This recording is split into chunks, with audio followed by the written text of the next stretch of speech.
لوگ کہتے ہیں آپ کی آخری ملاقات کب ہوئی؟ تو میں کہتا ہوں آخری ہوئی نہیں، کبھی نہ کبھی ہوگی۔ یہ کیسے ہو سکتا ہے؟ مالی دا کام پانی دینا، پھل پکے ہون یا کچے، پیر مریداں دے سر تے رہندا ہے، وہ جھوٹے ہون یا سچے۔ ہماری تو ملاقات آخری کی، ہم تو جنت میں بھی کٹھے رہیں گے، ان کے قدموں میں رہیں گے، اور ہم اللہ سے دعا مانگتے ہیں، او جنت میرے کس کاری جتھے یار نظر نہ آوے، او دوزخ مینوں لکھ بہشتاں جتھے سونا آوے جاوے، تو وہاں بھی کٹھے ہوں گے۔ میں ابھی آخری دفعہ جب گیا تو یہ عزیزم ابرار بھی میرے ساتھ تھے، اجازت ہی 2 لوگوں کو ملی وہاں تک جانے کی، آپ کراچی تشریف فرما تھے، تو میرے ساتھ تھے۔ 2 گھنٹے ہم بیٹھے رہے، بے خبر ہو جو غلاموں سے وہ آقا کیا 6 7 8 گھنٹے انتظار کرنا پڑا، شکن بھی نہیں آیا۔ نے کہا جی کہتے ہیں اسے بٹھاؤ بٹھاؤ، تو بندہ کسی جگہ کا اپنے آپ کو کتا بھی کہے تو کتے تو بیچارے ساری دیہڑی باہر بھی نوکری کر جاتے ہیں، یہ بھی نہیں کہتے میں نے اندر آنا ہے، وہ تو کبھی کہتے ہی نہیں۔ انہوں نے کبھی کہا ہے بندہ سگ بھی کہلائے اور پھر وہ ڈیوٹی بھی اور طرح کی کرے، نوابوں جیسی ڈیوٹی کرنا اور بات درویشی اور غلامی کی کرنا، یہ کیسے؟ 2 باتیں تو نہیں ہوتی، بات تو ایک ہوتی ہے۔ جڑیاں خسماں دی وچ عذاب وسن بھاگ جاگ جاندے ہو نہ گولیاں دے، کئی گھنٹے انتظار کیا تو کئی لوگ آئے، حضرت کب آئیں گے؟ چلے گئے، کئی آئے تو وہاں ایک مولانا بوڑھے بیٹھے تھے، مولانا اسرائیل ان کا نام تھا، تو مجھے کہنے لگے مولانا آپ نے نہیں جانا؟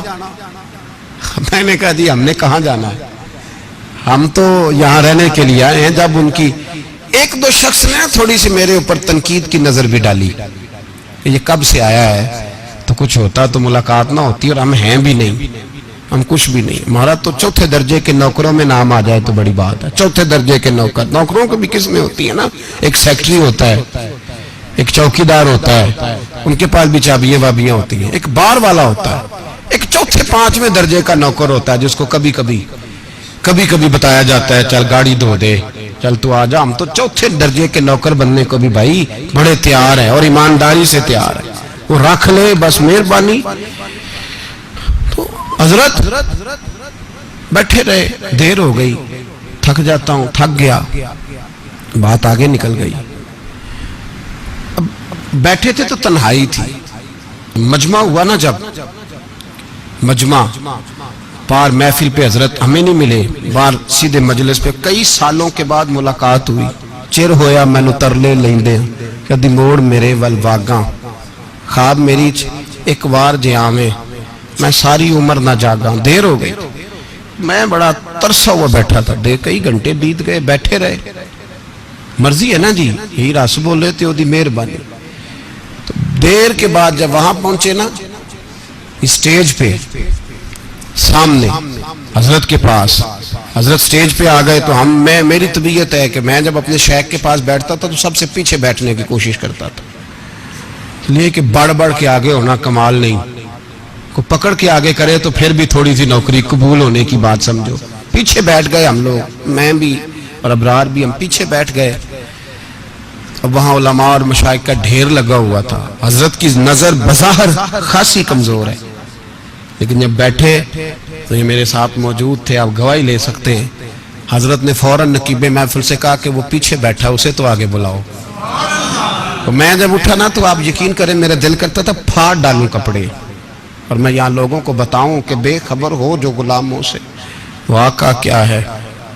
ہم لوگ آگے گئے اور جب میں اسٹیج پہ ان کے قدموں میں بیٹھا تو مجھے کہنے لگے بچے کو بھی بلاؤ جس کو ساتھ لائے ہو۔ اور جب میں بیٹھا تو ایمانداری کی بات میں نے